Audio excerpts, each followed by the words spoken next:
Ayan na guys, hindi ko siya pinakati ng kati-kati. Tinirang ko siya ng sabaw para masarap ang ano sa kanin. Kaya lang ubos na sa kapapapak.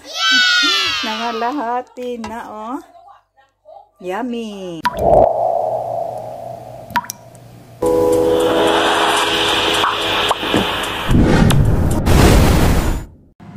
Hi guys!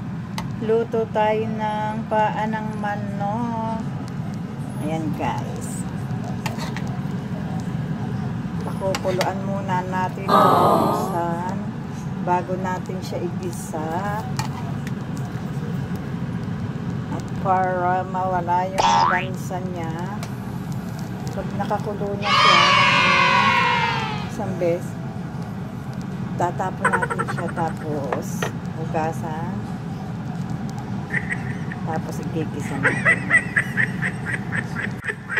So, gisa na tayo. No.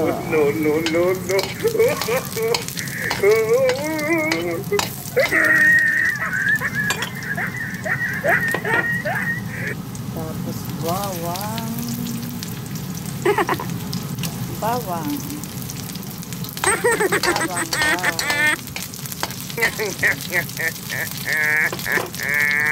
Sabay na natin ang sibuyas para masarap. Damihan natin ang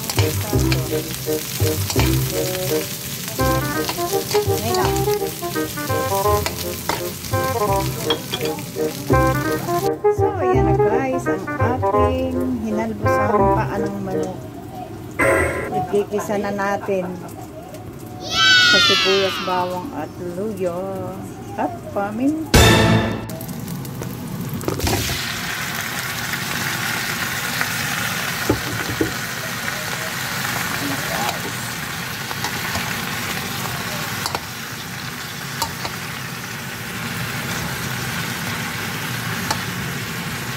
So, dito natin palalamputin sa binukan. At nagtira tayo ng kalahating sibuyas at bawang pagkakati na siya sa kanin. Hintayin na lang ang pagkakapos. Oh my God!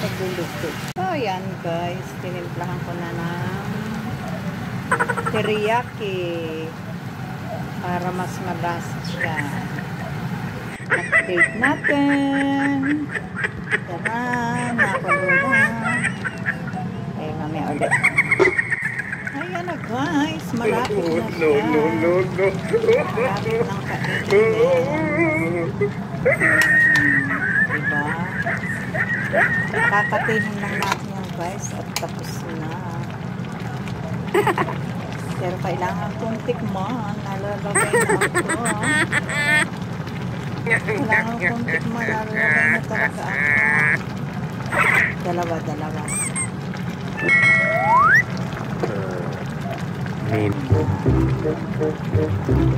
Kakatihin na natin yan.